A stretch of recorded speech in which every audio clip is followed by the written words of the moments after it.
प्रथमं वक्रतुण्डं च एकदन्तं द्वितीयकम्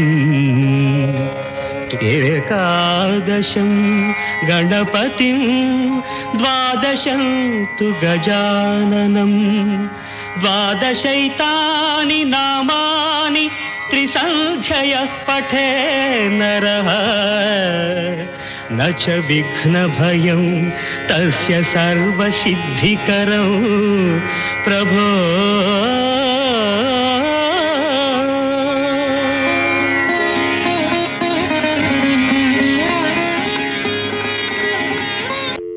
The following 2RRR program broadcast in the Kannada language is supported by the Community Broadcasting Foundation of Australia.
ನಮಸ್ಕಾರ ಶ್ರೋತೃಗಳೇ.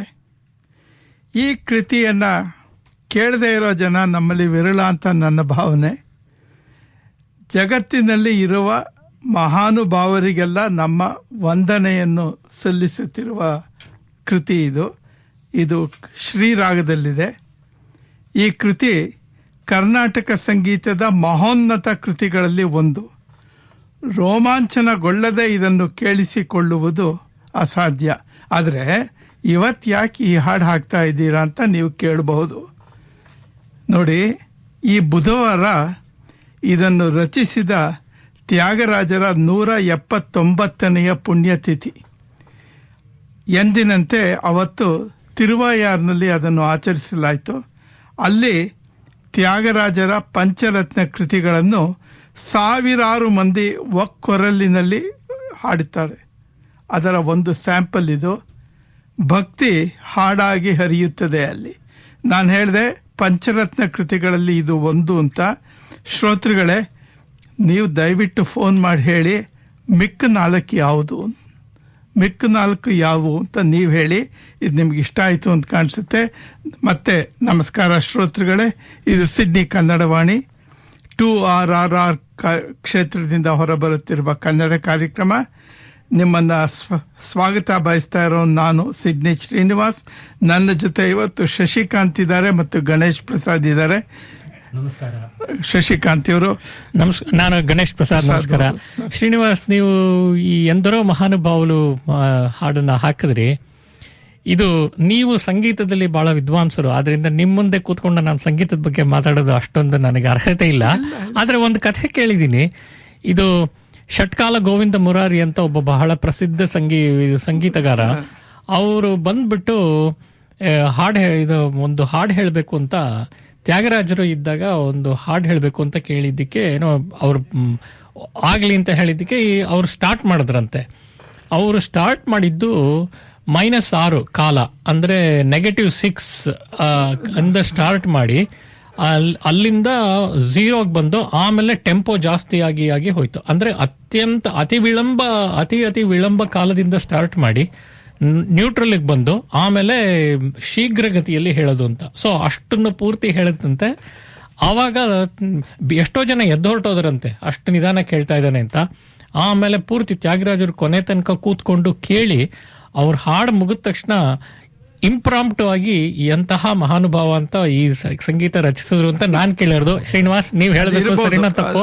ಇಲ್ಲ, ಅದು ಈ ತರ ಕಥೆಗಳು ಬೇಕಾದಷ್ಟು ಉಟ್ಕೊಂಡಿರುತ್ತವೆ. ಆದ್ರೆ ಈ ಕೃತಿಯಲ್ಲಿ ಮೆಚ್ಚಬೇಕಾಗಿರೋದೇನು ಅಂದ್ರೆ, ಜಗತ್ತಿನಲ್ಲಿರೋ ದೊಡ್ಡ ಮನುಷ್ಯರಿಗೆಲ್ಲ ನನ್ನ ವಂದನೆ ಅಂತ ಹೇಳೋ ಒಂದು ನಮ್ರ ಭಾವನೆ ಇದರಲ್ಲಿ ಮುಖ್ಯ ಅಂತ ಅನ್ಸುತ್ತೆ ನನಗೆ. ಅದು ಶ್ರೋತೃಗಳಿಗೆ ಬಿಡೋಣ. ಇಲ್ಲ, ನನ್ಗೆ ಒಂದು ಕೆಲವು ಗೊತ್ತು, ಆದ್ರೆ ಶ್ರೋತೃಗಳ ಪ್ರೈಸ್ ನೀವು ತಗೋಬೇಡಿ. ಕೇಳಿದ್ದೀನಿ, ಒಂದಿಷ್ಟು ಕೇಳಿದ್ದೀನಿ. ಶ್ರೋತೃಗಳು ಯಾರಾದ್ರೂ ಉತ್ತರ ಕೊಡ್ತಾರ ನೋಡೋಣ, ಅಷ್ಟೇನೆ. ಇದು ಅವ್ರಿಗೊಂದು ಪ್ರಾಂಪ್ಟ್ ಕೂಡ, ಒಂದು ಫೋನ್ ಮಾಡಿ ಅಂತ. ಇವತ್ತು ಜನವರಿ ತಿಂಗಳ 11ನೇ ತಾರೀಕು ಭಾನುವಾರ. ನಿಮಗೆ ತಿಳಿದಂತೆ ಪ್ರತಿ ಭಾನುವಾರ 1ರಿಂದ 2ರವರೆಗೆ ನಮ್ಮ ಕಾರ್ಯಕ್ರಮದ ಪ್ರಸಾರ.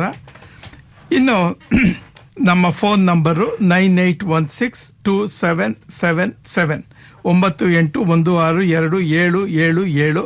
ಕಾರ್ಯಕ್ರಮದ ಅವಧಿಯಲ್ಲಿ ನಿಮಗೇನಾದ್ರು ಅನ್ಸಿದ್ರೆ ದಯವಿಟ್ಟು ಫೋನ್ ಮಾಡಿ. ಯಾಕೆಂದ್ರೆ ನಿಮ್ಮ ಟೀಕೆ ಸಲಹೆ ನಮಗೆ ಅತಿ ಮುಖ್ಯ.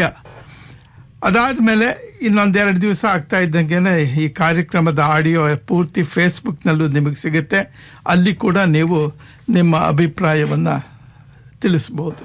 ಹೀಗೆ ಇಷ್ಟು ಹೇಳಿದ್ಮೇಲೆ ಇವತ್ತಿನ ಕಾರ್ಯಕ್ರಮ ಏನು ಎತ್ತ ಅಂತ ಹೇಳಬೇಕು ನೋಡಿ. ಇವತ್ತು ಖ್ಯಾತ ಈಜುಗಾರ ಶ್ರೀಹರಿ ನಟರಾಜ್ ಅವರೊಡನೆ ಒಂದು ಸಂದರ್ಶನ ಇದೆ.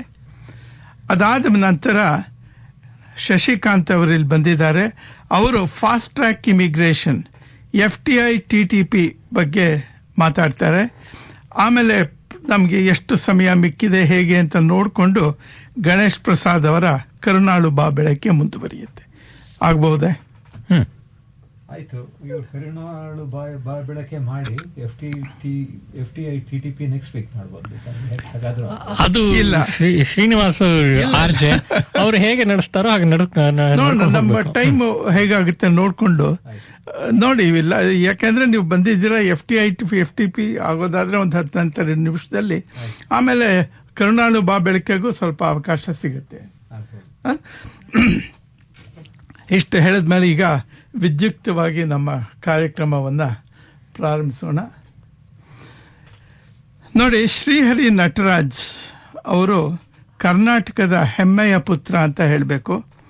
ಅವರು ಹುಟ್ಟಿದ್ದು 16 ಜನವರಿ 2001ರಲ್ಲಿ. ಈಜುಪಟು. ಏನಿಲ್ಲ ಅಂದ್ರೆ 2 ಸಲ ಒಲಿಂಪಿಕ್ಸ್ಗೆ ಹೋಗಿ ಬಂದಿದ್ದಾರೆ. ಅದಲ್ಲದೆ 14 ಅನೇಕ ರೆಕಾರ್ಡ್ಗಳನ್ನು ಹೊಂದಿದ್ದಾರೆ, ರೆಕಾರ್ಡ್ ಮಾಡಿದ್ದಾರೆ ಅವರು. ಅಂಥ ವ್ಯಕ್ತಿ. ಅವರ ಜೊತೆ ಒಂದು ಸಂದರ್ಶನ, ಈಗ ಸಂದರ್ಶನ ನಡೆಸ್ತಾ ಇದ್ದಾರೆ ಮಹೇಶ್ ರಾವ್ ಅವರು. ಸಂದರ್ಶನ 2 ಭಾಗಗಳಲ್ಲಿ ಬರುತ್ತೆ. ಭಾಗ 1 ಆದ್ಮೇಲೆ ಒಂದು ಕಮರ್ಷಿಯಲ್, ಆಮೇಲೆ ಸಂದರ್ಶನ ಮುಂದುವರಿಯುತ್ತೆ.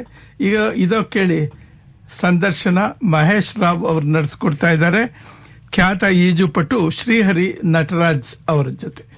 ನಮಸ್ಕಾರ. ಶ್ರೀಹರಿ ನಟರಾಜ್, ನೀವು ಭಾರತದ ಬ್ಯಾಕ್ ಸ್ಟ್ರೋಕ್ ಚಕ್ರವರ್ತಿ, ನಮ್ಮ ಕರ್ನಾಟಕದ ಹೆಮ್ಮೆ.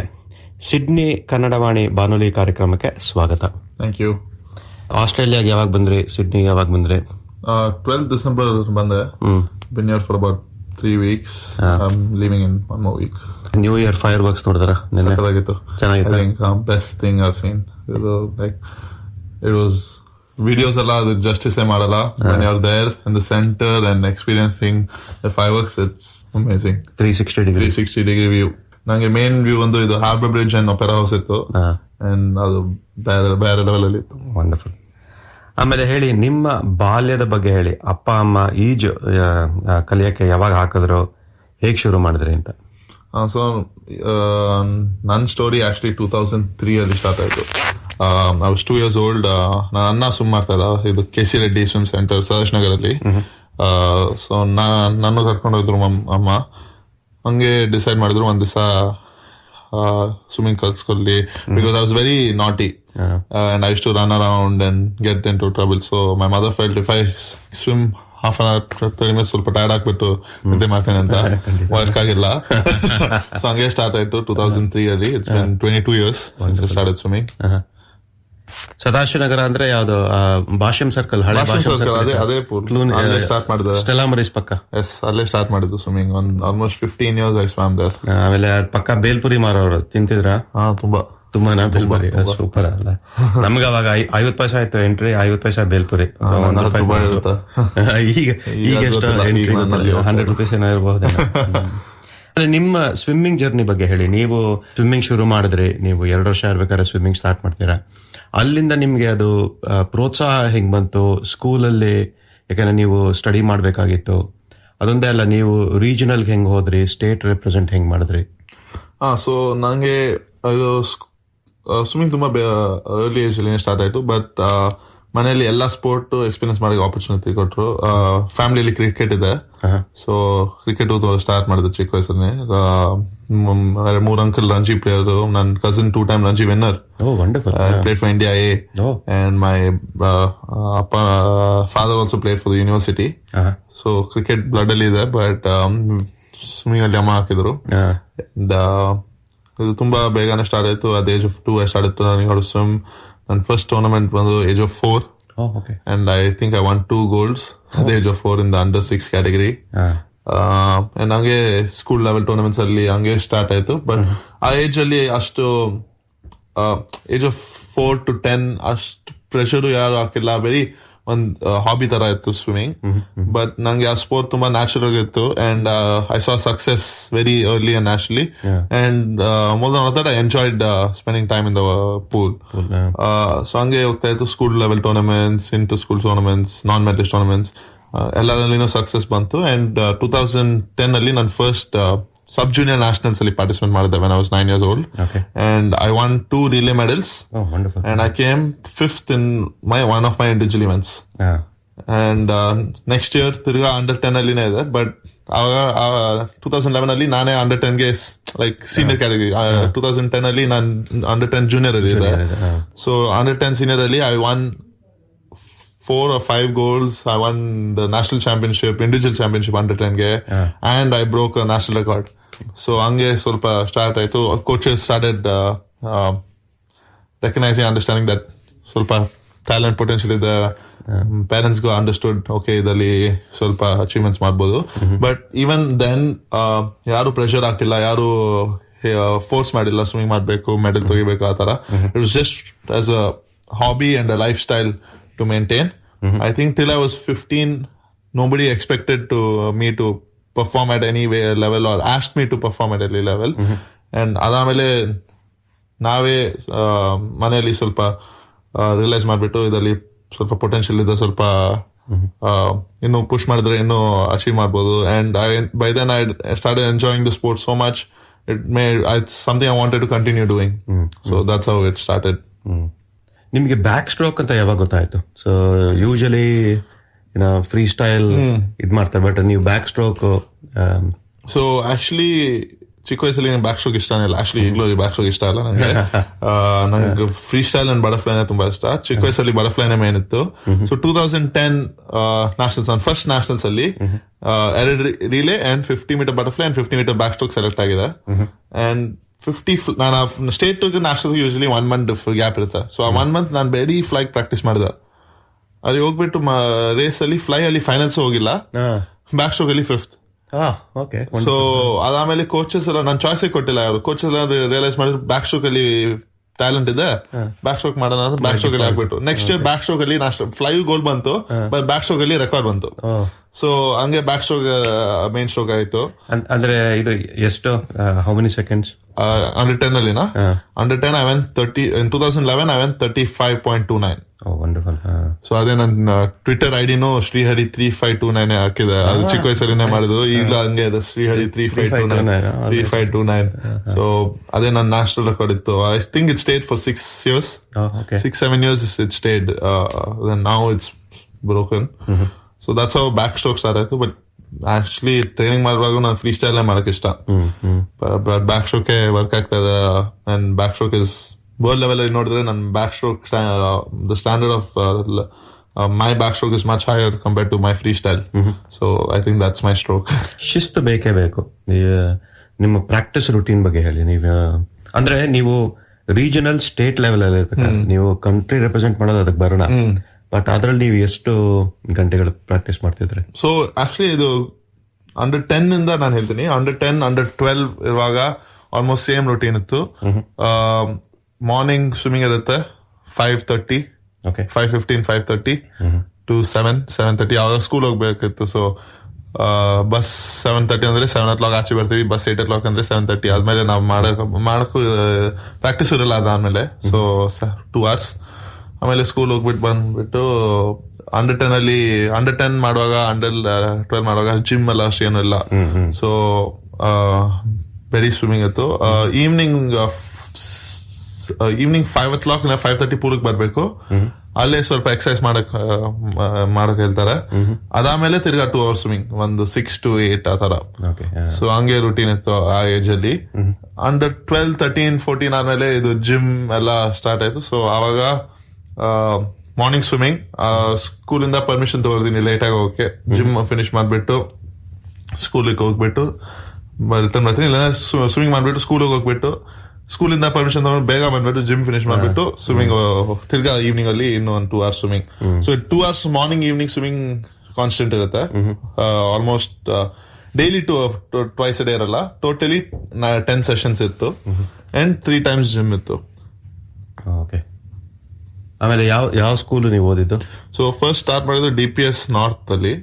ಅದಾದ್ಮೇಲೆ ಜೈನ್ ಹೆರಿಟೇಜ್ ಹೆಬ್ಬಾಲ್ ಅಲ್ಲಿ 6th ಸ್ಟ್ಯಾಂಡರ್ಡ್ ಆದ್ಮೇಲೆ 7th ಅಲ್ಲಿ ಶಿಫ್ಟ್ ಆದ. ಅದೇ. ಸೊ ನೀವು ಹೇಳ್ತಾ ಇರೋದು ಎನಿವೇರ್ ಬಿಟ್ವೀನ್ 4 to 6 hours ನೀವು ಪೂಲ್ ಅಲ್ಲಿ ಇದ್ರಿ? 4 hours in the pool.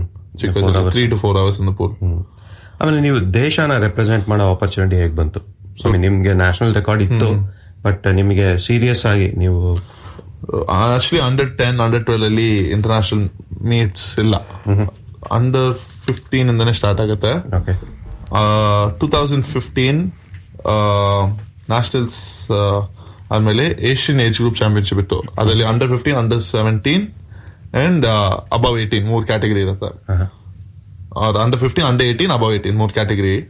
And so under 15 ಗೆ ನಾನು 4 events select ಆಗಿದೆ. So that was my first chance representing India when I was 14 years old in 2015. Age group tournament ಇತ್ತು. But major non-age group meet ಅಂದ್ರೆ 2017 ಅಲ್ಲಿ ನನ್ನ first chance ಸಿಕ್ತು, like senior level ಕ್ಯಾಟಗರಿಯಲ್ಲಿ.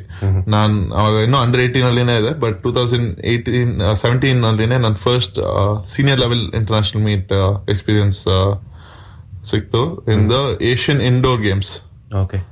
So that's how it started, and then from there it went on. ಅಂದ್ರೆ ನೀವೇನು ಅವಾಗ 16 years?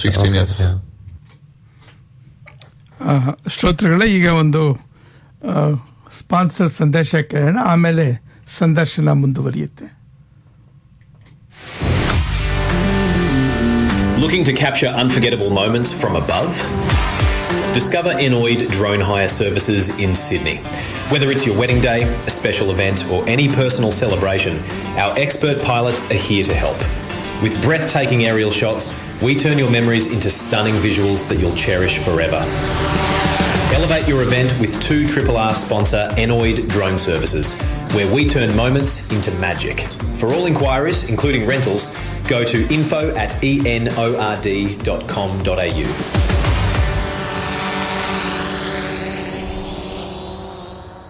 Brush up on your driving skills and road rules at a Senior Drivers Road Safety Workshop. It will take place on Wednesday, November 5, 10 a.m. to noon at Hunters Hill Town Hall. An experienced instructor will provide valuable tips and guidance to help you stay safe on the road by covering risk factors for older drivers, low-risk driving strategies, road rules and assessments, and new car technology.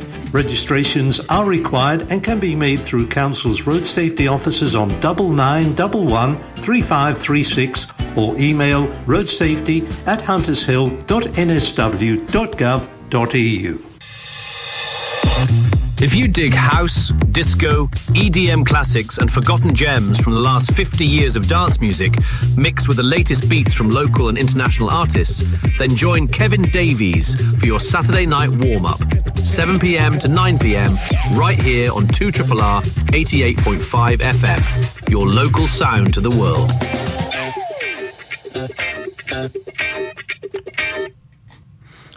ಈಗ ಸಂದರ್ಶನ ಮುಂದುವರಿಯುತ್ತೆ, ಕೇಳಿ. ಆಮೇಲೆ Olympics ಕತೆ ಹೇಳಿ. ನೀವು 2 ಬಾರಿ ಭಾರತನ represent ಮಾಡಿದ್ದೀರಾ. 2020 ಜಪಾನ್ ಅಲ್ಲಿ ಟೋಕಿಯೋ, 2024 ಫ್ರಾನ್ಸ್ ಪ್ಯಾರಿಸ್ ಅಲ್ಲಿ. ಸೊ ಅದರ ಜರ್ನಿ ಹೇಳಿ, ಹೆಂಗಿತ್ತು? It was amazing to be able to participate in both the Olympics. 2020 as 2021 ಆಗಿತ್ತು. That was the whole process was a lot of up and downs. With going 2019 ಅಲ್ಲಿ ನಾನು actually ಇದು B qualifying mark achieve ಮಾಡಿದೆ. B qualifying mark is not a guaranteed spot. Only one swimmer can go from India from any country with the B qualifying mark. ಈಗ 4 ಜನ ಮಾಡಿದ್ರು only one can go, whoever has the highest points. So 2019 ಅಲ್ಲಿ ನೋಡಿದ್ರೆ ನನ್ನ ಹತ್ರ highest points ಇತ್ತು. And 2020 we were all trying to, like 4 of us had done B qualifying, so we were all trying to get the A qualifying.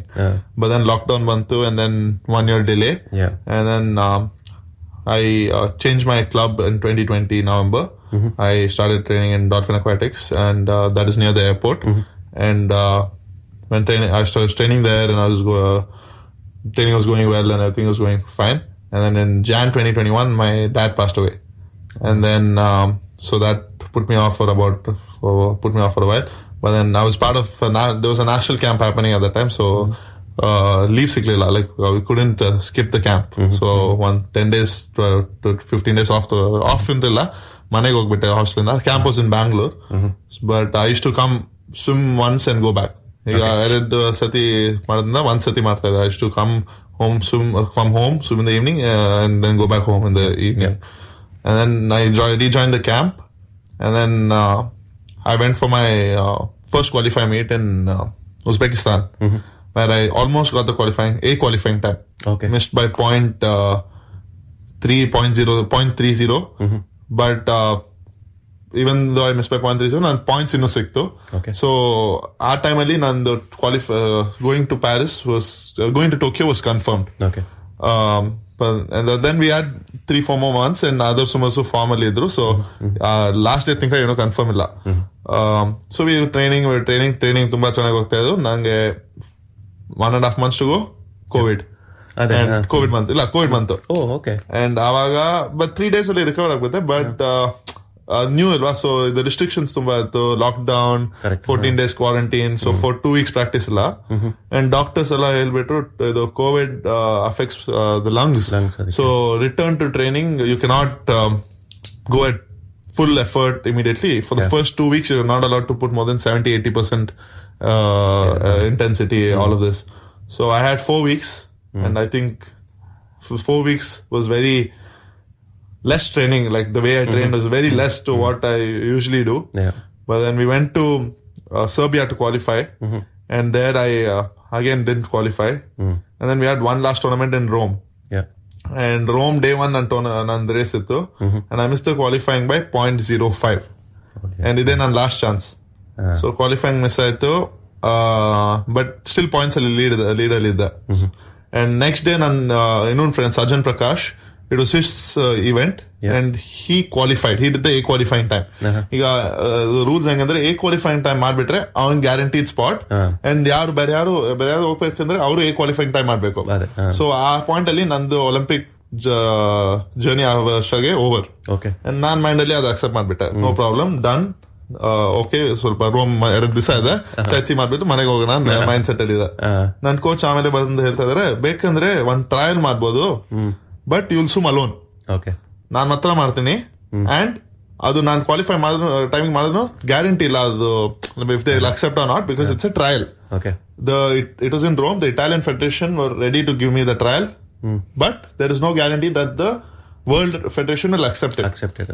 And I was also very tired at that point because I already finished 2-3 tournaments, and I was like mentally drained out. No, more than mentally, physically I could feel the fatigue.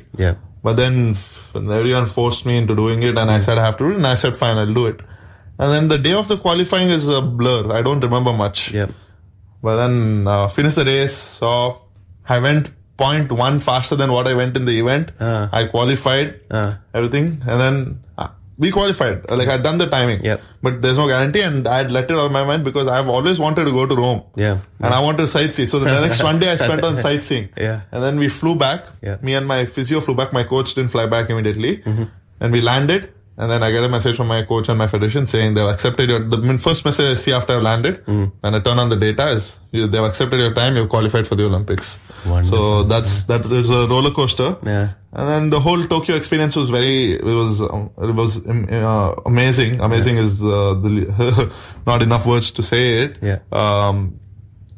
I think like there's nothing like the Olympic Games. With the experience that I had, the opportunities I had to interact with the people I did, the whole thing, like the swimming part of it is very normal. You see the same, like because I've been to so many international meets before, you see the same faces, you see the same people, the tournament's done the same way. Adala tumba normal.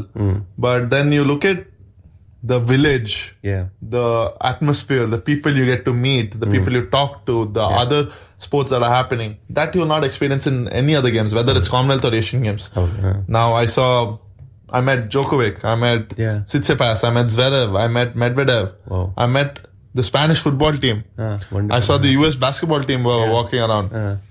So things like that you only experience in the Olympic Games. And more than that, I had a lot of opportunity to spend time with Indian athletes from other sports.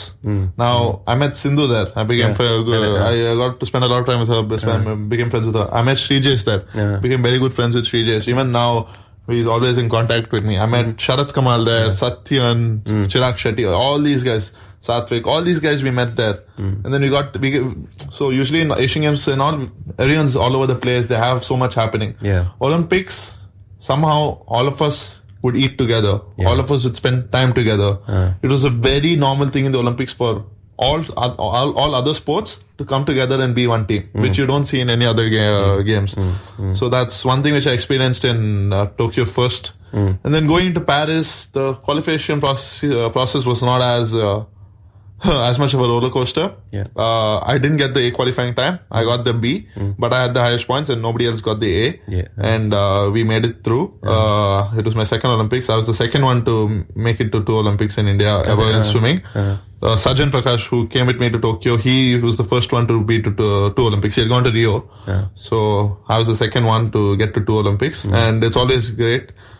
Paris had its own moments. Tokyo, we couldn't go out of the village, but Paris, there was a lot more social activities happening, and it was a lot more free because of no COVID restrictions. So we got to experience that a little bit more. Tokyo was better in terms of how they're conducted and how they're organized. Paris, you just had a little more social life and freedom. But the same with the way the Indian team was together. I got to meet Nadal, which is the highlight of my Olympic Games. Nadal is my favorite athlete, and I got to meet Nadal. And favorite tennis player, and I got to meet Nadal. So that was the highlight of the games. And for the very first time in my life, I attended an opening ceremony. In all these years of international tournaments, I have never gone to an opening ceremony. But in Paris, my event was on day 2 and not day 1. Usually it's day 1. So because I had one whole day to rest and recover, I told myself I'm going, and I went. It rained, I got drenched, I was on the boat, but it's okay. It was worth it, it was fun. And Paris was not as in terms of performance was not as good as Tokyo, but it was my second Olympics, so I'll take it. ಖಂಡಿತ. ಆಮೇಲೆ ನಿಮ್ಗೆ ಹಲವಾರು medal ಬಂದಿದೆ, ಅಕ್ಯುಲೇಟ್ಸ್ ಬಂದಿದೆ, ಆಮೇಲೆ ಅದನ್ನೆಲ್ಲ ನೀವು celebrate ಮಾಡಿದಾರ.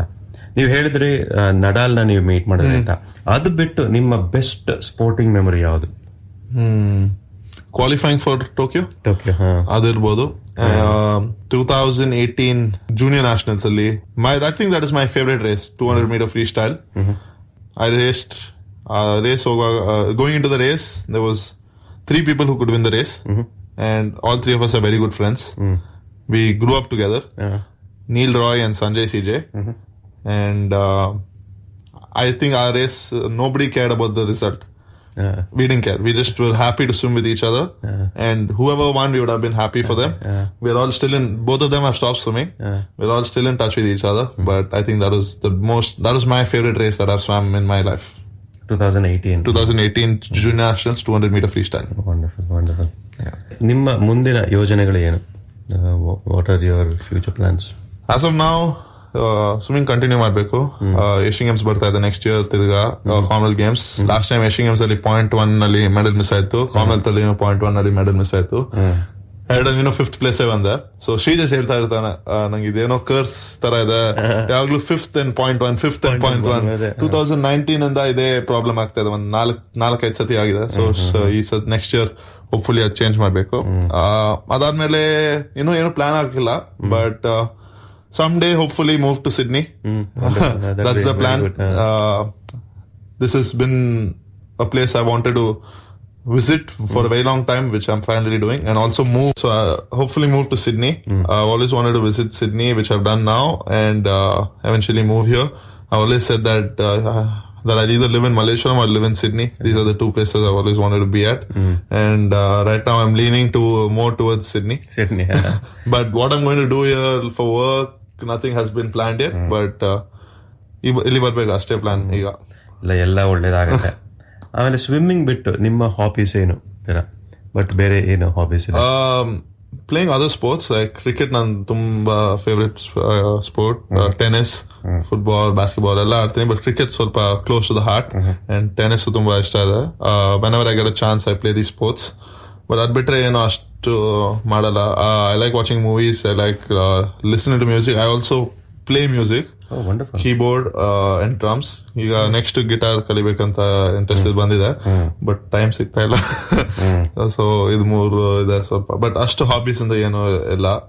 Wild life photography wildlife ಅಂದಲ್ಲ, but mainly wildlife, but photography start ಮಾಡಿದೀನಿ. ಸೊ ಬೆಂಗಳೂರು, ಕರ್ನಾಟಕದಲ್ಲಿ ತುಂಬಾ ಸಫಾರಿ ಸ್ಪಾಟ್ಸ್ ಇದೆ, ಮೇನ್ಲಿ ಟೈಗರ್ಸ್ ಗೆ. ಸೊ ಆಕ್ಚುಲಿ ಲಾಸ್ಟ್ 3 months ಒಂದು 4-5 ಸಫಾರಿ, ಅಟ್ಲೀಸ್ಟ್ ಒಂದು 6 ಸಫಾರೀಸ್ ಹೋಗಿರ್ತೀನಿ. ಬಂಡೀಪುರ್, ಕಬಿನಿ, ಮುದ್ದಮಲೆ ಹೋದೆ ಒಂದ್ಸತಿ, ಬಟ್ ಒಂದೇ ಸತಿ ಟೈಗರ್ ನೋಡಿದೆ. ಚಾನ್ಸ್ ಅಷ್ಟು ಸೈಟಿಂಗ್ ಅಷ್ಟು ಬಂದಿಲ್ಲ, ಬಟ್ ಸ್ವಲ್ಪ ಅದು ತುಂಬಾ ಇಂಟ್ರೆಸ್ಟಿಂಗ್ ಆಗಿದೆ. And it's also something to learn. ಈಗ ಫೋಟೋಗ್ರಫಿ ಮಾಡುವಾಗ ನಾನು ಎಲ್ಲರೂ ಹೇಳ್ತಾರೆ ಮ್ಯಾನ್ಯಲ್ ಶೂಟ್ ಮಾಡ್ಬೇಕಂದ್ರೆ, so that something to learn. So ಅದು ಬ್ರೈನ್ ಸ್ವಲ್ಪ ಆಕ್ಯುಪೈಡ್ ಇರುತ್ತೆ. ಪೇಷನ್ಸ್ ಕೂಡ ಬೇಕು. ಎಸ್, ತುಂಬಾ ಪೇಷನ್ಸ್ ಬೇಕು. ಅದು ಸ್ವಲ್ಪ ನಂಗೆ ಮುಂಚೆ ಕಡಿಮೆ ಇತ್ತು, ಈಗ ಡೆವಲಪ್ ಆಗ್ತಾ ಇದೆ. ಆಮೇಲೆ ನಿಮ್ಮ ಮೆಚ್ಚಿನ ಕನ್ನಡ ಹಾಡು ಯಾವುದು, ಇಲ್ಲ ಯಾವ ಫಿಲಮ್ ನಿಮಗೆ ತುಂಬಾ ಇಷ್ಟ?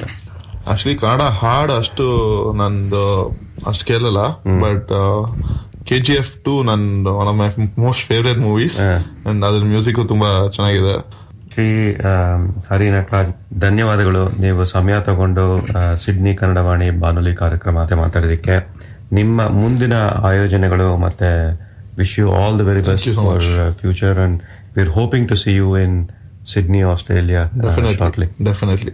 Thank you kindly.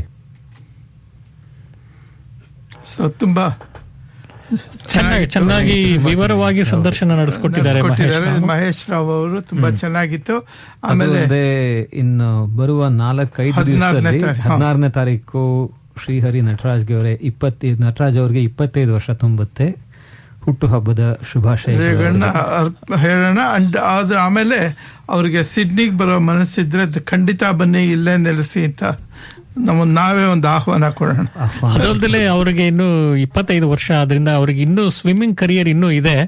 ಅವರ ಸ್ವಿಮ್ಮಿಂಗ್ ಕರಿಯರ್ಗೆ ಮುಂದೆ ಒಳ್ಳೇದಾಗ್ಲಿ, ಸಾಕಷ್ಟು ಕಾಂಪೀಟ್ ಮಾಡಿ ಅವರು ಮೆಡಲ್ ಗೆಲ್ಲಿ ಅಂತ ಹಾರೈಸೋಣ. ಅದಕ್ಕೆ ಸಿಡ್ನಿಗಿಂತ ಒಳ್ಳೆ ಜಾಗ ಸಿಗಲಾರ್ದು ಅವ್ರಿಗೆ ಪ್ರಪಂಚದಲ್ಲಿ. ಆದ್ರೆ ಸಿಡ್ನಿಯಲ್ಲಿ ಕಾಂಪಿಟೇಷನ್ ಬಹಳ ಜಾಸ್ತಿ ಇದೆ. ಅಂದ್ರೆ ಆಸ್ಟ್ರೇಲಿಯಾದಲ್ಲಿ ಇವಾಗ ಅವರೇ ಹೇಳಿದ್ರು KGF 2 ಅಂತ ಸಿನಿಮಾ. ಸೊ ಅದ್ರದ್ದೇ ಒಂದು ಚೂರು ತುಂಡುಕು ಕೇಳ್ಬೇಡ ಈಗ.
ಈಗ ಒಂದು ಸ್ಪಾನ್ಸರ್ ಸಂದೇಶ ಕೇಳಿ.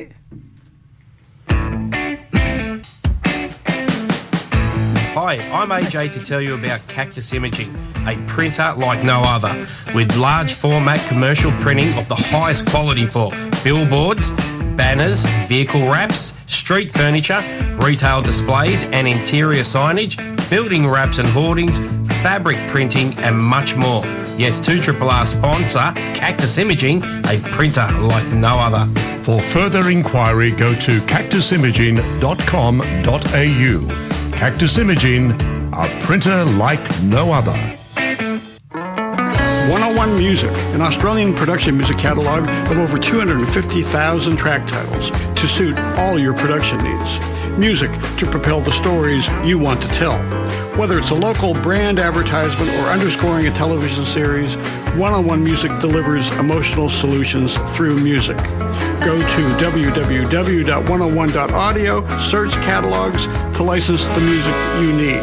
101 Music is a proud sponsor of 2RRR. With disasters becoming more frequent, preparing for an emergency has never been more important. Research shows that people recover faster if they are prepared for an emergency. To make it as simple as possible, download the Get Prepared app, co-created by the Australian Red Cross and NRMA. Visit redcross.org.au/prepare. ಶ್ರೋತೃಗಳೇ, ಇದು Sydney Kannadavani 2RRR ಕ್ಷೇತ್ರದಿಂದ ಹೊರಬರುತ್ತಿರುವ ಕನ್ನಡ ಕಾರ್ಯಕ್ರಮ. ಈಗ ಶಶಿಕಾಂತ್ ಅವರು ನಮ್ಮ ಎದುರೇ ಕುಳಿತಿದ್ದಾರೆ. ಅವರು fast track immigration ಅಥವಾ FTI TTP ಅಂದರೆ ಏನು ಎತ್ತ ಅನ್ನೋದನ್ನ ನಮಗೆ ತಿಳಿಸ್ಕೊಡ್ತಾರೆ. ಈಗ ಅವ್ರಿಗೆ ಕೇಳ್ಕೊಳ್ಳೋಣ. ಶಶಿಕಾಂತ್ ಅವರೇ, ದಯವಿಟ್ಟು. ಧನ್ಯವಾದಗಳು ಶ್ರೀನಿವಾಸ್ ಅವರೇ. ನಾನು ಶಶಿಕಾಂತ ಮಾತಾಡ್ತಾ ಇರೋದು. FTI TTP ಅಂದರೆ fast track immigration trusted traveller programme ಇದೀಗ ಭಾರತ ಸರ್ಕಾರ ಕಾರ್ಯಗತಗೊಳಿಸಿದೆ. ಅರ್ಹ ವರ್ಗಗಳಿಗೆ ಸೇರಿದ ವ್ಯಕ್ತಿಗಳ ವಲಸೆ ಪ್ರತಿಕ್ರಿಯೆ ಅಂದರೆ ಇಮಿಗ್ರೇಷನ್ ಕ್ಲಿಯರೆನ್ಸ್ ತ್ವರಿತಗೊಳಿಸಲು fast track immigration trusted travellers programme ಅನ್ನು ಪ್ರಾರಂಭಿಸಲಾಗಿದೆ. ಭಾರತೀಯ ನಾಗರಿಕರು, OCI ಕಾರ್ಡ್ ಹೊಂದಿರುವ ವಿದೇಶಿ ನಾಗರಿಕರು, ಅರ್ಹರೆಂದು ಕಂಡುಬಂದ ಅರ್ಜಿದಾರರು ಅರ್ಜಿ ನಮೂನೆಯಲ್ಲಿ ಕೇಳಲಾದ ಅಗತ್ಯ ಮಾಹಿತಿಯ ಜೊತೆಗೆ ತಮ್ಮ ಬಯೋಮೆಟ್ರಿಕ್ ಅಂದರೆ ಮೈಗುರುತು, ಮುಖದ ಚಿತ್ರ, ಬೆರಳಚ್ಚು, ಐರಿಸ್ ಸ್ಕ್ಯಾನ್ ನೀಡಬೇಕಾಗುತ್ತದೆ. ಅಗತ್ಯ ಪರಿಶೀಲನೆಗಳು ಮತ್ತು ಅರ್ಹತೆಗಳ ಪೂರೈಕೆಯ ನಂತರವೇ ಈ ಕಾರ್ಯಕ್ರಮಕ್ಕೆ ದಾಖಲಾತಿ ಮಾಡಲಾಗುವುದು. ಆದಾಗ್ಯೂ ಕಾನೂನು ಜಾರಿ ಸಂಸ್ಥೆಗಳು ಅಥವಾ ನ್ಯಾಯಾಲಯದ ತನಿಖೆಗೆ ಹಾಜರಾಗುವ ಅಗತ್ಯವಿರುವ ಪ್ರಯಾಣಿಕರನ್ನು ಕಾರ್ಯಕ್ರಮಕ್ಕೆ ನೋಂದಾಯಿಸಿಕೊಂಡ ನಂತರವೂ ಸಹ ಅಮಾನತುಗೊಳಿಸಬಹುದು. ಮೊಬೈಲ್ OTP ಮತ್ತು ಇಮೇಲ್ ಪರಿಶೀಲನೆಯ ಮೂಲಕ ಈ ಗುರುತನ್ನು ಯಶಸ್ವಿಯಾಗಿ ದೃಢೀಕರಿಸಿದ ನಂತರ ಅರ್ಜಿದಾರರು ಸೈನ್ ಅಪ್ ಮಾಡಬಹುದು. FTI TTPಗೆ ಅರ್ಜಿ ಸಲ್ಲಿಸುವ ಸಮಯದಲ್ಲಿ ಪಾಸ್ಪೋರ್ಟ್ ಕನಿಷ್ಠ 6 ತಿಂಗಳ ಅವಧಿಯ ಮಾನ್ಯತೆಯನ್ನು ಹೊಂದಿರುವುದನ್ನು ಅರ್ಜಿದಾರರು ಖಚಿತಪಡಿಸಿಕೊಳ್ಳಬೇಕು. ಈ ಕಾರ್ಯಕ್ರಮದ ಸದಸ್ಯತ್ವವು 10 ವರ್ಷಗಳವರೆಗೆ ಅಥವಾ ಪಾಸ್ಪೋರ್ಟ್ನ ಮಾನ್ಯತೆ ಇರುವವರೆಗೆ ಇವೆರಡರಲ್ಲಿ ಯಾವುದೋ ಮೊದಲು ಬರುತ್ತೋ ಅಲ್ಲಿಯವರೆಗೆ ಇರುತ್ತದೆ. FTI TTPಗೆ ನೋಂದಾಯಿಸಿಕೊಳ್ಳುವ ಅರ್ಜಿದಾರರು ಅನ್ವಯವಾಗುವಂತೆ ಈ ಕೆಳಗಿನ ದಾಖಲೆಗಳನ್ನು ಅಪ್ಲೋಡ್ ಮಾಡಬೇಕಾಗುತ್ತೆ. ಪಾಸ್ಪೋರ್ಟ್ ಅಳತೆಯ ಭಾವಚಿತ್ರ ಭಾರತೀಯ ಪಾಸ್ಪೋರ್ಟ್ಗೆ ಬಳಸುವ ಮಾನದಂಡಗಳಂತೆಯೇ ಇರಬೇಕು. ಭಾವಚಿತ್ರದಲ್ಲಿ ಕಿವಿಗಳು ಸೇರಿದಂತೆ ಅರ್ಜಿದಾರರ ಮುಖವು 75% ಭಾಗವನ್ನು ಆಕ್ರಮಿಸಿರಬೇಕು. ಭಾವಚಿತ್ರವು 6 ತಿಂಗಳಿಗಿಂತ ಹಳೆಯದಾಗಿರಬಾರದು. ಭಾವಚಿತ್ರದ ಹಿನ್ನೆಲೆಯು ಬಿಳಿಯಾಗಿರಬೇಕು. ಕನಿಷ್ಠ 6 ತಿಂಗಳ ಮಾನ್ಯತೆ ಇರುವ ಪಾಸ್ಪೋರ್ಟ್ನ ಸ್ಕ್ಯಾನ್ ಮಾಡಿ ಪ್ರತಿ ಭಾವಚಿತ್ರ ಮತ್ತು ವೈಯಕ್ತಿಕ ವಿವರಗಳಿರುವ ಮೊದಲ ಪುಟ ಮತ್ತು ಕುಟುಂಬದ ವಿವರಗಳಿರುವ ಕೊನೆಯ ಪುಟ, ಪ್ರಸ್ತುತ ವಿಳಾಸದ ಪುರಾವೆ, OCI ಕಾರ್ಡ್ನ ಸ್ಕ್ಯಾನ್ ಮಾಡಿದ ಪ್ರತಿ, ಮೊದಲ ಪುಟ ಜೀವನ ಚರಿತ್ರೆಯ ವಿವರಗಳು ಮತ್ತು ಕೊನೆಯ ಪುಟ ಕುಟುಂಬ ಮತ್ತು ವಿಳಾಸದ ವಿವರಗಳು ಪ್ರತ್ಯೇಕವಾಗಿರಲಿ. ಈ ಕೆಳಗಿನ ಸಂದರ್ಭಗಳಲ್ಲಿ ಅರ್ಜಿಯನ್ನು ತಿರಸ್ಕರಿಸಬಹುದು.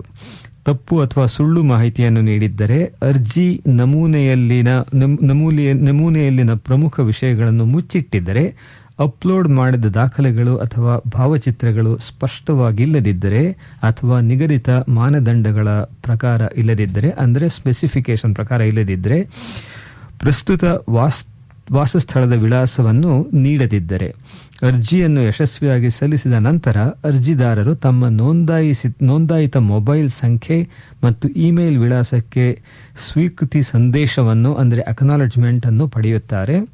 ಅರ್ಜಿದಾರರು ನೀಡಿದ ಮಾಹಿತಿಯನ್ನು ಅಧಿಕೃತ ಚಾನೆಲ್ಗಳ ಮೂಲಕ ಪರಿಶೀಲಿಸಲಾಗುತ್ತದೆ. ಅರ್ಜಿಯನ್ನು ಯಶಸ್ವಿಯಾಗಿ ಸಲ್ಲಿಸಿದ ನಂತರ ನೀವು ಅಂತಾರಾಷ್ಟ್ರೀಯ ಪ್ರಯಾಣದ ಸಮಯದಲ್ಲಿ ಭಾರತದ ಯಾವುದೇ ಗೊತ್ತುಪಡಿಸಿದ ಅಂತಾರಾಷ್ಟ್ರೀಯ ವಿಮಾನ ನಿಲ್ದಾಣಗಳಲ್ಲಿ ಅಥವಾ ಕಚೇರಿ ಅವಧಿಯಲ್ಲಿ ಹತ್ತಿರದ FRRO ಅಂದರೆ ಫಾರಿನರ್ಸ್ ರೀಜನಲ್ ರಿಜಿಸ್ಟ್ರೇಷನ್ ಆಫೀಸ್ ಕಚೇರಿಯಲ್ಲಿ ಬಯೋಮೆಟ್ರಿಕ್ ಅನ್ನು ನೋಂದಾಯಿಸಬೇಕಾಗುತ್ತದೆ. ಬಯೋಮೆಟ್ರಿಕ್ಗಳನ್ನು ಸಲ್ಲಿಸಿದ ನಂತರವೇ ಅರ್ಜಿಯನ್ನು ಮುಂದಿನ ಪ್ರಕ್ರಿಯೆಗೆ ಒಳಪಡಿಸಲಾಗುತ್ತದೆ. ಯಾವ ಅರ್ಜಿದಾರರ ಬಯೋಮೆಟ್ರಿಕ್ಗಳನ್ನು ಸಂಗ್ರಹಿಸಲು ಸಾಧ್ಯವಾಗುವುದಿಲ್ಲವೋ ಅಂತಹವರನ್ನು FTI TTPಗೆ ನೋಂದಾಯಿಸಲಾಗುವುದಿಲ್ಲ. FTI TTP ನೋಂದಣಿ ಪ್ರತಿಕ್ರಿಯೆಗೆ 1 ತಿಂಗಳವರೆಗೆ ಸಮಯ ತೆಗೆದುಕೊಳ್ಳಬಹುದು.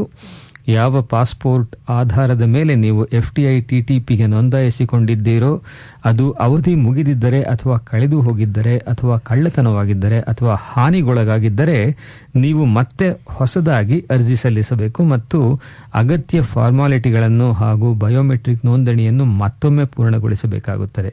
ಇಷ್ಟೆಲ್ಲ ಮಾಡಿದ್ರೆ ನಿಮಗೆ ಏನು ಅಡ್ವಾಂಟೇಜ್ ಅಂದರೆ, ಭಾರತಕ್ಕೆ ಹೋದಾಗ ಅಥವಾ ಭಾರತದಿಂದ ಆಚೆಗೆ ಹೋಗುವಾಗ ನಿಮಗೆ ಯಾವ ಇಮಿಗ್ರೇಷನ್ ಕೌಂಟರ್ ಹತ್ರ ಹೋಗಿ ಸ್ಟ್ಯಾಂಪ್ ಪಡೆಯುವ ಅವಶ್ಯಕತೆ ಇರೋದಿಲ್ಲ. ಒಂದು ಗೇಟ್ ಮೂಲಕ ಹೊರಟೋಗ್ಬೋದು, ಅದು ಗೇಟ್ ಮೂಲಕ ಒಳಗೆ ಬಂದ್ಬಿಡೋದು. ಅದಾಗಲೇ ಸಿಡ್ನಿಲಿ ಆಗಲೇ ನಮಗೆಲ್ಲ ಇದೆ ಗೊತ್ತಿರೋ ವಿಚಾರನೆ. ಸೊ ಶಶಿ, ಚೆನ್ನಾಗಿ ತಿಳಿಸ್ಕೊಟ್ರಿ. ಆದರೆ ಈ ಅಂತಾರಾಷ್ಟ್ರೀಯ ವಿಮಾನ ನಿಲ್ದಾಣಗಳು ಎಷ್ಟಿದೆ ಮತ್ತು ಅವೆಲ್ಲ ಯಾವುದು? 13 ನಿಲ್ದಾಣಗಳಿವೆ ಗಣೇಶ್ ಪ್ರಸಾದ್ ಅವರೇ. ಡೆಲ್ಲಿ, ಮುಂಬೈ, ಚೆನ್ನೈ, ಬೆಂಗಳೂರು, ಕಲ್ಕತ್ತಾ, ಅಹಮದಾಬಾದ್, ಹೈದರಾಬಾದ್, ಕೊಚ್ಚಿ, ಲಕ್ನೋ, ತಿರುವನಂತಪುರ, ತಿರುಚಿ, ಕೋಝಿಕೋಡ್ ಮತ್ತು ಅಮೃತ್ಸರ್ ಈ 13 ವಿಮಾನ ನಿಲ್ದಾಣಗಳಲ್ಲಿ ಅಂದ್ರೆ ಇಡೀ ಭಾರತ ದೇಶ ಕವರ್ ಮಾಡಿದ್ದಾರೆ. ಹೌದು. ಮತ್ತೆ ಈ ಒಂದು ಪಕ್ಷ ಈಗ ಇರುವ ವಿಳಾಸ ಮತ್ತು OCIನಲ್ಲಿ ದಾಖಲಾಗಿರುವ ವಿಳಾಸ ಬೇರೆ ಬೇರೆ ಆಗಿದ್ರೆ ಏನ್ ಮಾಡಬೇಕು? ಅದು ಬಹಳ ಒಳ್ಳೆ ಪ್ರಶ್ನೆ ನಿಮ್ದು. ಈ ಪ್ರಶ್ನೆಗೆ ಇನ್ನೂ ಸಮಂಜಸವಾದ ಉತ್ತರ ದೊರಕಿಲ್ಲ ನನಗೆ. ನಾನು ಬರುವ ವಾರ ಸಿಡ್ನಿಯ ಕೌನ್ಸಿಲ್ ಜನರಲ್ ಆಫೀಸಲ್ಲಿ ಯಾರನ್ನಾರು ಭೇಟಿಯಾಗಿ ಈ ವಿಚಾರವನ್ನು ಪ್ರಸ್ತಾಪಿಸಿ ಇದಕ್ಕೆ ಉತ್ತರವನ್ನು ತಂದು ಕೊಡುತ್ತೇನೆ. ಅದಕ್ಕೆ ನಾನು ನಿಮಗೆ ಗುಡ್ ಲಕ್ ಅಂತ ಹೇಳ್ತೀನಿ. ಮತ್ತೆ ಮುಂದಿನ ಪ್ರಶ್ನೆ ಏನಂದ್ರೆ, ನಿಮ್ಮ ಮಗುವಿಗೆ 8 ವರ್ಷ ಆಗಿದೆ ಅಂತ ಇಟ್ಕೊಳ್ಳಿ. ಆದರೆ ಮಗುಗೆ ತನ್ನದೇ ಆದ ಮೊಬೈಲ್ ನಂಬರು ಮತ್ತು ಇಮೇಲ್ ID ಇಲ್ಲ. ಅಂತಹ ಸಮಯದಲ್ಲಿ ಆ ಮಗು ಹೇಗೆ ನೋಂದಾಯಿಸಿಕೊಳ್ಳಬಹುದು? ನಿಮ್ಮ ಸ್ವಂತ ಇಮೇಲ್ ID ಮತ್ತು ಮೊಬೈಲ್ ಸಂಖ್ಯೆಯನ್ನು ಬಳಸಿಕೊಂಡು ನೀವು ನಿಮ್ಮ ಮಗುವಿನ ಪರವಾಗಿ ನೋಂದಾಯಿಸಿಕೊಳ್ಳಬಹುದು. ಓಹೋ, ಅಂದ್ರೆ ಗಾರ್ಡಿಯನ್. ಹೌದು. ಮತ್ತೆ ಈ FTI TTP ಕಾರ್ಯಕ್ರಮಕ್ಕೆ ದಾಖಲಾಗಲು ಬಯೋಮೆಟ್ರಿಕ್ ನೋಂದಾವಣಿ ಕಡ್ಡಾಯನಾ? ಹೌದು. FTI TTP ಗೇಟ್ಗಳನ್ನು ಬಳಸಲು ನಿಮ್ಮ ಬಯೋಮೆಟ್ರಿಕ್ಗಳನ್ನು ನೀವು ನೋಂದಾಯಿಸಿಕೊಳ್ಳಲೇಬೇಕು. ಇಲ್ಲದೆ ಇದ್ರೆ ಇದು ಲಭ್ಯವಿಲ್ಲ ನಿಮಗೆ. ನೀವಾಗಲೇ ಸಾಕಷ್ಟು ಪುರಾವೆಗಳನ್ನ, ವಿಳಾಸದ ಪುರಾವೆಗಳನ್ನ ಹೇಳಿದ್ದೀರಾ. ಮತ್ತೆ ಇನ್ನೂ ಏನಾದ್ರು ಯಾವ್ದಾರು ಇದೆಯಾ? ನಿಮ್ಮ ಪ್ರಸ್ತುತ ವಿಳಾಸವು ನಿಮ್ಮ ಪಾಸ್ಪೋರ್ಟ್ ಅಥವಾ OCIನಲ್ಲಿರುವ ವಿಳಾಸಕ್ಕಿಂತ ಭಿನ್ನವಾಗಿದ್ದರೆ ವಿಳಾಸದ ಪುರಾವೆಯಾಗಿ ನೀವು ಯಾವುದೇ ಯುಟಿಲಿಟಿ ಬಿಲ್ ಅನ್ನು ಅಪ್ಲೋಡ್ ಮಾಡಬೇಕಾಗತ್ತೆ. ಜೊತೆಗೆ OCI ಕಾರ್ಡ್ ಹೊಂದಿದವರು ಫಾರ್ಮ್ 3 ಅನ್ನು ಸಹ ಅಪ್ಲೋಡ್ ಮಾಡಬಹುದು. ಸರಿ, ನಾನು ವಿದೇಶಿ ಪಾಸ್ಪೋರ್ಟ್ ಹೊಂದಿರುವ ಭಾರತೀಯ ಮೂಲದ ವ್ಯಕ್ತಿ. ನನ್ನ ಬಳಿ ಇನ್ನೂ OCI ಇಲ್ಲ ಅಂತ ಇಟ್ಕೊಳ್ಳಿ. ನಾನು ಹಾಗಿದ್ರೆ FTI TTP ಕಾರ್ಯಕ್ರಮಕ್ಕೆ ದಾಖಲಾಗಬಹುದಾ? ಇಲ್ಲ, ಭಾರತೀಯ ಪ್ರಜೆಗಳು ಅಥವಾ OCI ಕಾರ್ಡ್ ಹೊಂದಿರುವವರು ಮಾತ್ರ FTI TTP ಗೆ ನೋಂದಾಯಿಸಲು ಅರ್ಹರಾಗಿದ್ದಾರೆ. ಸೊ ಮೊದಲು OCI ತಗೊಳ್ಬೇಕು, ಆಮೇಲೆ ಇದಕ್ಕೆಲ್ಲ ಮಾಡ್ಕೋಬಹುದು. ಹೌದು. ಹಾಗಾದ್ರೆ FTI TTP ದಾಖಲಾಗಲು ವಯಸ್ಸಿನ ಏನಾದ್ರು ಮಿತಿ ಇದೆಯಾ? FTI TTPಗೆ ದಾಖಲಾಗಲು ನಿಮಗೆ 7 ವರ್ಷಕ್ಕಿಂತ ಮೇಲ್ಪಟ್ಟು ವಯಸ್ಸಾಗಿರಬೇಕು. 7 ವರ್ಷಕ್ಕಿಂತ ಕಮ್ಮಿ ಇದ್ರೆ ಅದು ಪೇರೆಂಟ್ಸ್ ಜೊತೆನೆ ಟ್ರಾವೆಲ್ ಮಾಡ್ತಾರೆ, ಅವ್ರಿಗೆ ಏನು ಇದಿರಲ್ಲ. ಮತ್ತೆ ನೋಡಿ, ಭಾರತ ದೇಶದಲ್ಲಿ ಡಿಜಿ ಯಾತ್ರಾ ಅಂತ ನೀವು ಎಲ್ಲಾ ಏರ್ಪೋರ್ಟ್ ಅಲ್ಲೂ ನೋಡಿರ್ಬೋದು. ನಾನು ಈಗಾಗಲೇ ಡಿಜಿ ಯಾತ್ರೆಗಾಗಿ ನೋಂದಾಯಿಸಿಕೊಂಡಿರುವ ಪ್ರಯಾಣಿಕನಾಗಿದ್ದೀನಿ ಅಂತ ಇಟ್ಕೊಳ್ಳಿ. ಹಾಗಾದ್ರೆ ನಾನು ಇಮಿಗ್ರೇಷನ್ಗೆ FTI TTP ಗೇಟ್ ನ ಬಳಸಬಹುದಾ? ಇಲ್ಲ, FTI TTP ಗೇಟ್ ಅನ್ನು ಬಳಸಲು ನೀವು ಈ ವೆಬ್ ಅಡ್ರೆಸ್ ಯಾವ್ದಿದೆಯೋ ಈ ನೋಂದಾಯಿಸಿಕೊಳ್ಳುವುದಕ್ಕೆ ಅದರಲ್ಲಿ ಹೋಗಿ ನಿಮ್ಮನ್ನು ನೋಂದಾಯಿಸಿಕೊಳ್ಳಲೇಬೇಕು ಮತ್ತು ಪ್ರಕ್ರಿಯೆಯನ್ನು ಅನುಸರಿಸಲೇಬೇಕು. ಸೊ ಹಂಗಿದ್ರೆ ಇದೊಂಥರ ನಾವು ನಂಬಿಕೆಗೆ ಅರ್ಹವಾದ ವ್ಯಕ್ತಿ ಅಂತ ಒಂದು ಗೌರ್ಮೆಂಟಿಗೆ ಪ್ರೂವ್ ಮಾಡಿ ನಮ್ಮಿಂದ ಅವ್ರಿಗೇನು ತೊಂದರೆ ಆಗಲ್ಲ ಅನ್ನೋದನ್ನ ಮಾಡ್ಕೊಟ್ಟಿದ್ರೆ ಅವಾಗ ನಮಗೆ ಬೇಗ ಒಳಗಡೆ ಹೋಗಕ್ಕೆ ಹೊರಗಡೆ ಬರಕ್ ಬಿಡ್ತಾರೆ. ಮತ್ತೆ ಈ FTI TTPಗೆ ನೋಂದಾಯಿಸಿದ ನಂತರ ನಾನು ನನ್ನ ಬಯೋಮೆಟ್ರಿಕ್ಸ್ಗಳನ್ನ ಎಲ್ಲಿ ನೋಂದಾಯಿಸಬೇಕು? ಭಾರತದ ಯಾವುದೇ FRRO foreigners regional registration office ಕಚೇರಿ ಅಥವಾ ಗೊತ್ತುಪಡಿಸಿದ 13 ಅಂತಾರಾಷ್ಟ್ರೀಯ ವಿಮಾನ ನಿಲ್ದಾಣದಲ್ಲಿ ನೀವು ನೋಂದಾಯಿಸಿಕೊಳ್ಳಬಹುದು. ಓಕೆ, ಅಂದ್ರೆ ಇಲ್ಲಿಂದ ನೀವು ವೆಬ್ಸೈಟ್ ಅಲ್ಲಿ ನಿಮ್ದೆಲ್ಲ ಡೀಟೇಲ್ಸ್ ಎಲ್ಲ ಕೊಟ್ಟ ಆದ್ಮೇಲೂ ನೀವು ಇನ್ನೂ ಅಲ್ಲಿ ಹೋಗಿ ನಿಮ್ ಬಯೋಮೆಟ್ರಿಕ್ಸ್ ನ ನೋಂದಾಯಿಸಿಕೊಳ್ಳೋ ತನಕ ಇದು ಮುಂದುವರಿಯೋದಿಲ್ಲ. ಓಕೆ. ಮತ್ತೆ ಈ ಗೇಟ್ ನಲ್ಲಿ ನಾನು ಆಗಮನ ಮತ್ತು ನಿರ್ಗಮನ ಇಮಿಗ್ರೇಷನ್ ಸ್ಟ್ಯಾಂಪ್ ಪಡೆಯಬಹುದಾ? FTI TTP ಗೇಟ್ಗಳನ್ನು ಬಳಸುವ ಪ್ರಯಾಣಿಕರಿಗೆ ಯಾವುದೇ ಇಮಿಗ್ರೇಷನ್ ಸ್ಟ್ಯಾಂಪ್ಗಳನ್ನು ನೀಡಲಾಗುವುದಿಲ್ಲ. ಅಗತ್ಯವಿದ್ದರೆ ನಿಮ್ಮ ಲಾಗಿನ್ ಮೂಲಕ FTI TTP ಪೋರ್ಟಲ್ನಲ್ಲಿ ನಿಮ್ಮ ಪ್ರಯಾಣದ ವಿವರಗಳನ್ನು ಪ್ರವೇಶಿಸಬಹುದು. ಸರಿ. ಮತ್ತೆ ನಾನು ಭಾರತಕ್ಕೆ ಹಿಂತಿರುಗುವಾಗ ಈ FTI TTP ಗೇಟ್ಗಳನ್ನು ಬಳಸಲು ಸಾಧ್ಯವಾಗುತ್ತೆ? ಹೌದು, ಈ ಗೇಟ್ಗಳು ಆಗಮನ ಮತ್ತು ನಿರ್ಗಮನ ಎರಡರಲ್ಲೂ ಲಭ್ಯವಿದೆ. ಧನ್ಯವಾದಗಳು ಶಶಿ, ತುಂಬಾ ಚೆನ್ನಾಗಿ ವಿಷಯ ತಿಳಿಸ್ಕೊಟ್ಟು. ಅಂದ್ರೆ ನಾನ್ ಕೇಳೋದು ಶಶಿ ಅವರೇ, ಇವಾಗ ನಾನು ಏನೂ ಮಾಡಲಿಲ್ಲ, OCI ಕಾರ್ಡ್ ಇದೆ, ನನ್ನ ಪಾಸ್ಪೋರ್ಟ್ ಎಲ್ಲ ಸರಿಯಾಗಿದೆ, ನನಗೆ ಹೋಗಿ ಬರೋದ್ರಲ್ಲಿ ಏನು ತೊಂದರೆ ಇಲ್ಲ ತಾನೆ? ಅದು ನೋಡಿ ಏನಾಗುತ್ತೆ ಅಂತಂದ್ರೆ, ಈಗಿರೋ ಎಷ್ಟು ಕೌಂಟರ್ಗಳಿದೆಯೋ ಅದನ್ನ ಕಮ್ಮಿ ಮಾಡೋ ಒಂದು ಉದ್ದೇಶ ಇಟ್ಕೊಂಡು ಮಾಡ್ತಾರೆ. ಆ ಕೌಂಟರ್ಗಳು ಕಮ್ಮಿ ಆಯ್ತು ಅಂದ್ರೆ ನಾವು ಅಲ್ಲಿ ಕಾಯ್ಬೇಕಾದ ಸಮಯನೂ ಜಾಸ್ತಿ ಆಗೋ ಸಾಧ್ಯತೆ ಇದೆ. ನನಗನ್ಸೋದು ಸಾಧ್ಯತೆ ಒಂದೇ ಅಲ್ಲ, ಅದು ಗ್ಯಾರಂಟಿ ನಾವು ಜಾಸ್ತಿ ಕಾಯ್ಬೇಕಾಗುತ್ತೆ ಇದು ಮಾಡದೇ ಇದ್ರೆ. ಆದ್ರೆ ಒಂದೇನು ಅಂದ್ರೆ ನಾವು ನಾವು 1 ವರ್ಷಕ್ಕೆ 2 ವರ್ಷಕ್ಕೆ ಒಂದ್ಸಲಿ ಹೋಗೋರ್ಗೆ ಒಂದು ಕಾದ್ರೂ ಪರವಾಗಿ. ಯಾಕೆ ಹೇಳ್ತಿದ್ದೀನಿ ಅಂದ್ರೆ, ಇದೇ ತರ ನಿಮ್ಮ ಪಾಸ್ಪೋರ್ಟ್ ಚೇಂಜ್ ಆಗಿದ್ರೆ ಅದನ್ನ ಯಾವುದೋ ಒಂದು ವೆಬ್ಸೈಟ್ಗೆ ಹೋಗಿ ಅಪ್ಡೇಟ್ ಮಾಡಿ OCI ಇದ್ರಲ್ಲಿ ಹೇಳಿ ಅಂತ ಹಿಂದೆ ಒಂದು ಕರೆ ಕೊಟ್ಟಿದ್ರು, ನಿಮಗೆ ಜ್ಞಾಪಕ ಇರ್ಬೋದು. ನಾನು ಮಾಡಿದೆ. ಆ ಫಾರಮ್ ಅನ್ನ ಫಿಲಪ್ ಮಾಡಿ ನಿಮ್ಮ ಫೋಟೋ ಅಪ್ಲೋಡ್ ಮಾಡಕ್ಕೆ ಏನ್ ಬರೀ 3 ಗಂಟೆ ಬೇಕಾಯ್ತು ಅಷ್ಟೇ. 3 ಗಂಟೆಲಿ ನೀವು ಮಾಡಿದ್ರೆ ಬಹಳ ತುಂಬಾ ಕ್ವಿಕ್ ಆಗಿ ಮಾಡ್ಬೋದು. ನಾನು ಅದನ್ನ ಮಾಡಿದೀನಿ. ಅದು ಮಾಡಿ 1.5 ತಿಂಗಳಾಗತ್ಲು ಅದು ರಿಜೆಕ್ಟ್ ಆಗಿ ಬಂತು. ಅದೇ ತರ ಯಾತಕ್ಕೆ ಅಂತಂದ್ರೆ ಒಂದು ಫೋಟೋ ನಮ್ದು ಹೇರ್ ಲೈನ್ ಮೇಲ್ಗಡೆ ಅದು ಜಸ್ಟ್ ಟಚ್ ಆಗಿತ್ತಂತೆ, ಅದು ಗ್ಯಾಪ್ ಇರಲಿಲ್ಲ ಅಂತ ರಿಜೆಕ್ಟ್ ಮಾಡ್ಬಿಟ್ಟಿದ್ದಾರೆ. ಇವಾಗ ಆ ಮಧ್ಯದಲ್ಲಿ, ಆ ಪ್ರೋಸೆಸ್ ಮಧ್ಯದಲ್ಲಿ ಇದೀನಿ. ಅವ್ರು ರಿಜೆಕ್ಟ್ ಮಾಡಿರೋದ್ರಿಂದ ನಂದು ಹಳೆ ಅಪ್ಲಿಕೇಶನ್ ಇಲ್ಲ, ಏನು ಇಲ್ಲ. ಸೊ ಎಲ್ಲ I have to go back to square one, ಮೊದಲಿಂದ ಶುರು ಮಾಡ್ಬೇಕು. ಅದೇ ಹೇಳಿದ್ದು, ಸರಸ್ವತಿ ಪೂಜೆ ಮಾಡ್ಕೊಂಡು ಶುರು ಮಾಡ್ಬೇಕು. ಹೌದೌದು, ಇದು ಅಷ್ಟೇ. ಈ FTI TTP ಪ್ರೋಗ್ರಾಮ್ ಅದೇ ತರ ಸರ್. ನಮ್ಮ ಸಿಡ್ನಿಲೂ ಇದನ್ನ ಇಂಪ್ಲಿಮೆಂಟ್ ಮಾಡಿದ್ರು, ಯಾರಿಗೂ ಗೊತ್ತೂ ಆಗ್ಲಿಲ್ಲ. ಅದು ಸುಮ್ಮನೆ ಎಲ್ಲಿಂದಲೋ ಬರುವಾಗ ನೀವು ಕೌಂಟರ್ಗೆ ಏನು ಹೋಗ್ಬೇಕಾಗಿಲ್ಲ, ಇಲ್ಲಿ ಸ್ಕ್ಯಾನ್ ಮಾಡಿ ಹೋಗ್ಬೋದು ನೀವು ಅಂತ. ನಮಗೆ ಗೊತ್ತೂ ಆಗಲಿಲ್ಲ ಇದನ್ನ ಇಂಪ್ಲಿಮೆಂಟ್ ಮಾಡಿದ್ದಾರೆ ಇಲ್ಲಿ ಅಂತ.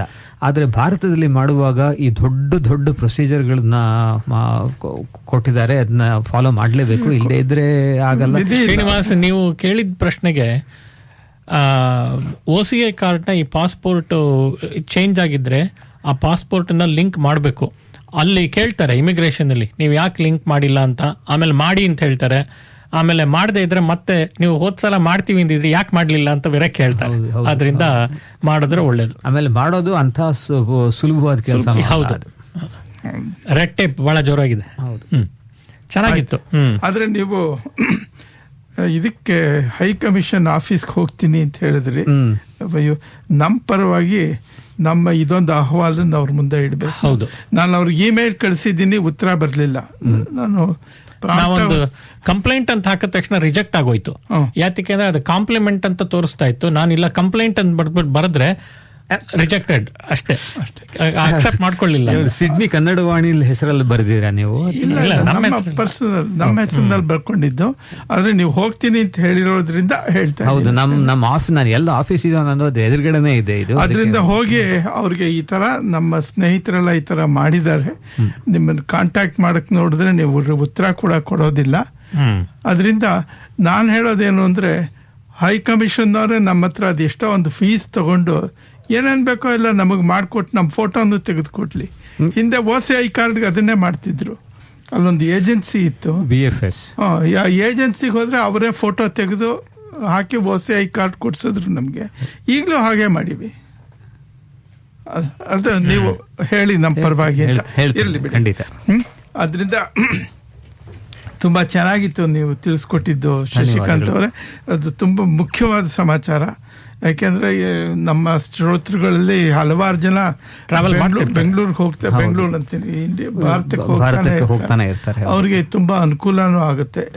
ಯಾಕೆಂದ್ರೆ ಎಲ್ಲೋ ಅರ್ಜೆಂಟ್ ಅಲ್ಲಿ ಹೋಗ್ಬೇಕಾಗಿರುತ್ತೆ ಬೆಂಗಳೂರಿಗೆ ಅಥವಾ ಇನ್ಯಾವುದೇ ಊರಿಗೆ ಅಂದ್ರೆ, ಅಲ್ಲಿ ಇಮಿಗ್ರೇಷನ್ ನಲ್ಲಿ 1.5 ಗಂಟೆ ನಿಂತ್ಕೊಳ್ಳಿ ಅನ್ನೋದಕ್ಕಿಂತ ಸುಮ್ನೆ ನೀವು ಹೋಗ್ತಾ ಇರಿ ಅನ್ನೋದು ಒಳ್ಳೇದೇನೆ. ಇದು ಎಲ್ಲಾ ದೇಶಗಳಲ್ಲೂ ಇದು ಇಂಪ್ಲಿಮೆಂಟ್ ಆಗೇ ಹೋಗಿದೆ. ಈಗ ರೀಸೆಂಟ್ ಆಗಿ ನಾನು ಇಂಡೋನೇಷ್ಯಾಗೆ ಹೋಗಿದ್ದೆ, ಅಲ್ಲೂ ಮಾಡಿದ್ದಾರೆ. ಯಾಕೆ ನಾವು ಸಿಡ್ನಿಗೆ ವಾಪಸ್ ಬಂದ್ರೆ ಎಷ್ಟು ವರ್ಷಾನುಗಟ್ಲೆಯಿಂದ ಆಗಿದೆ. ಎಷ್ಟು ಸಲೀಸ್ ಆಗಿ ಬರ್ತೀವಿ. ಈ ಸಿಡ್ನಿಯಿಂದ ಹೊರಗೆ ಹೋಗೋದು ಅಷ್ಟೇ, ಈಗ ಅಷ್ಟೇ ಸಲೀಸ್ ಮಾಡಿದ್ದಾರೆ ನೋಡಿ. ಹೌದು, ಈಗ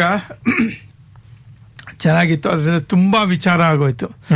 ಒಂದ್ ಯಾವ್ದಾರ ಒಂದು ಹಾಡು ಕೇಳ್ಬಿಟ್ಟು ಕಾರ್ಯಕ್ರಮ ಮುಗಿಸ್ಬೋಣ. ಅದು ಮುಂದಿನ ವಾರ ಕರುನಾಡು ಬೆಳಕ್ಕೆ ಬರ್ತಾ ಇರ್ತಾರೆ, ಮುಂದಿನ ವಾರಕ್ಕೆ ಇಟ್ಕೊಳ್ಳೋಣ. ಸೊ ಯಾವ್ದಾರ ಒಂದು ಒಳ್ಳೆ ಹಾಡು ಕೇಳ್ಕೊಂಡು ಮತ್ತೆ ಇನ್ನೇನು ಸಂಕ್ರಾಂತಿ ಬರ್ತಾ ಇದೆ. ಅದರಿಂದ ನಮ್ಮ ಶ್ರೋತೃಗಳೆಲ್ಲರಿಗೂ ಸಂಕ್ರಾಂತಿಯ ಹಾರ್ದಿಕ ಶುಭಾಶಯಗಳು ಸಿಡ್ನಿ ಕನ್ನಡ ವಾಣಿ ಪರವಾಗಿ. ಆಮೇಲೆ ಇನ್ನೊಂದು ಸ್ಪಾನ್ಸರ್ ಸಂದೇಶ ಇದೆ, ಕೇಳಿ.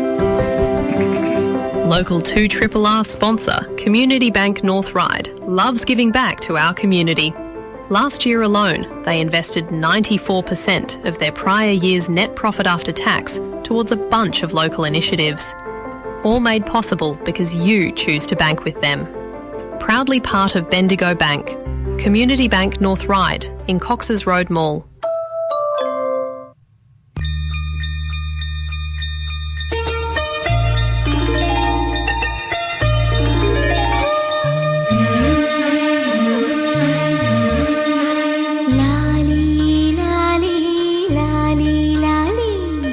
ಲಾಲಿ ಲಾಲಿ ಲಾಲಿ ಲಾಲಿ ಶ್ರೀಚಕ್ರಧಾರಿಗೆ ಶಿರಬಾಗಿ ಲಾಲಿ ರಾಜೀವ ನೇತ್ರನಿಗೆ ರಮಣೀಯ ಲಾಲಿ ಶ್ರೀಚಕ್ರಧಾರಿಗೆ ಶಿರಬಾಗಿ ಲಾಲಿ ರಾಜೀವ ನೇತ್ರನಿಗೆ ರಮಣೀಯ ಲಾಲಿ ಹಾಲ್ಗೆನ್ನೆ ಕೃಷ್ಣನಿಗೆ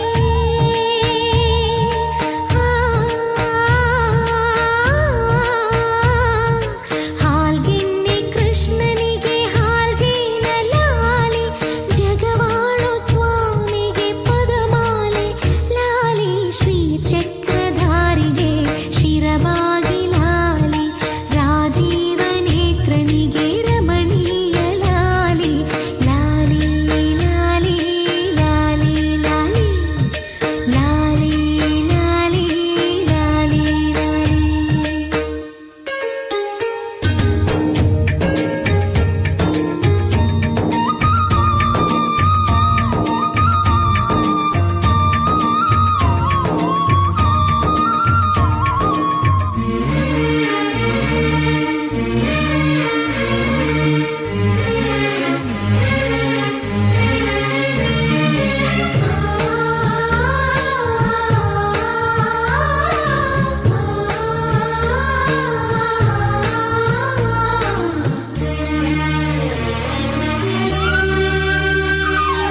ಕಲ್ಯಾಣ ರಾಮನಿಗೆ ಕೌಸಲ್ಯ ಲಾಲಿ ಕಲ್ಯಾಣ ರಾಮನಿಗೆ ಕೌಸಲ್ಯ ಲಾಲಿ ಯದುವಂಶ ವಿಭುವಿಗೆ ಯಶೋದೆ ಲಾಲಿ ಯದುವಂಶ ವಿಭುವಿಗೆ ಯಶೋದೆ ಲಾಲಿ ಪರಮೇಶ ಸುತನಿಗೆ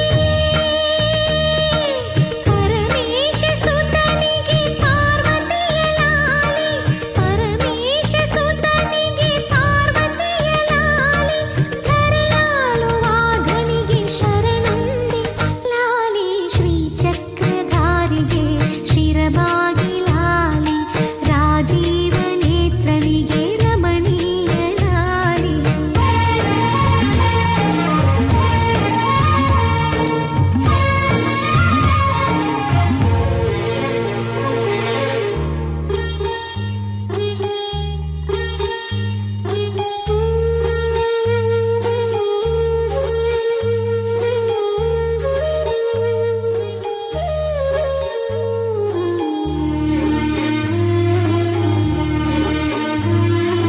ಜೋ ಜೋ ಜೋ ಜೋ ಜೋ ಜೋ ಜೋ ಜೋ ಜೋ ಜೋ ಶ್ರೀ ಕನಕ. ಮತ್ತೆ ಕಾರ್ಯಕ್ರಮದ ಕೊನೆಗೆ ಬರ್ತಾ ಇದ್ದೀವಿ. ಇವತ್ತಿನ ಕಾರ್ಯಕ್ರಮದಲ್ಲಿ ಭಾಗವಹಿಸಿದ ಎಲ್ಲರಿಗೂ ನಮ್ಮ ಧನ್ಯವಾದಗಳು. ಶಶಿಕಾಂತ್ ಅವರು ಇಲ್ಲ, ಅವರು ಈಗ ನಿಲಯದ ಕಲಾವಿದರೇ ಆಗೋಗಿದ್ದಾರೆ. ಹೌದು ಹೌದು. ನಮ್ಗೆ ಇನ್ನೊಂದೇನಂದ್ರೆ ಶ್ರೀನಿವಾಸ್, ನಮ್ಮ ಶ್ರೋತೃಗಳು ಮುಂದಿನ ವಾರ ಕರೆ ಮಾಡಿ ಅವ್ರ ಮನೆಯಲ್ಲಿ ಎಳ್ಳೆಲ್ಲ ಹೇಗ್ ಬಂತು ಅಂತ ಹೇಳಿ ಸ್ವಲ್ಪ ಎಳ್ಳು ಹಾಕಿ ಅದಕ್ಕೆ ಆಮೇಲೆ ಎಳ್ಳಲ್ಲ ಸಕ್ಕರೆ ಹೆಚ್ಚಬೇಕು ನಮಗೆ. ಆಯ್ತು. ಆಮೇಲೆ ಮಹೇಶ್ ರಾವ್ ಅವರು ತುಂಬಾ ಅಮೋಘವಾಗಿ ಇಂಟರ್ವ್ಯೂ ಮಾಡಿದ್ರು, ನಡೆಸ್ಕೊಟ್ಟಿದ್ದಾರೆ. ಅವ್ರಿಗೂ ನಮ್ಮ ಕೃತಜ್ಞತೆಗಳನ್ನ ಹೇಳೋಣ. ಮತ್ತೆ ಶಶಿಕಾಂತ್ ಅವರು ಬಹಳ ಚೆನ್ನಾಗಿ ಭಾರತೀಯ OCI FTI ಫಾಸ್ಟ್ ಟ್ರ್ಯಾಕ್ ಅದು ತಿಳಿಸ್ಕೊಟ್ಟಿದ್ದಾರೆ. ಧನ್ಯವಾದಗಳು ಧನ್ಯವಾದಗಳು. ಅದು ಎಲ್ರಿಗೂ ಇದು ಉಪಯೋಗ ಆಗುತ್ತೆ ನಿಮ್ಮ ಕೊಟ್ಟಿರೋ ಒಂದು ಸಲಹೆಗಳು. ಇನ್ನು ನಿಮ್ಮ ಭೇಟಿ ಮುಂದಿನ ಭಾನುವಾರ ಜನವರಿ 18ನೇ ತಾರೀಕು ಮಧ್ಯಾಹ್ನ 1 ಗಂಟೆಗೆ. ಹೀಗೆ ಹೇಳ್ತಾ ನಿಮ್ಮನ್ನು ಬೀಳ್ಕೊಡ್ತಾ ಇದ್ದೀನಿ. ನಾನು ಸಿಡ್ನಿ ಶ್ರೀನಿವಾಸ್. ನಾನು ಗಣೇಶ್ ಪ್ರಸಾದ್. ನಾನು ಶಶಿಕಾಂತ್. ನಮಸ್ಕಾರ. ನಮಸ್ಕಾರ. ದಾಸರದು ಕೃಷ್ಣನಿಗೆ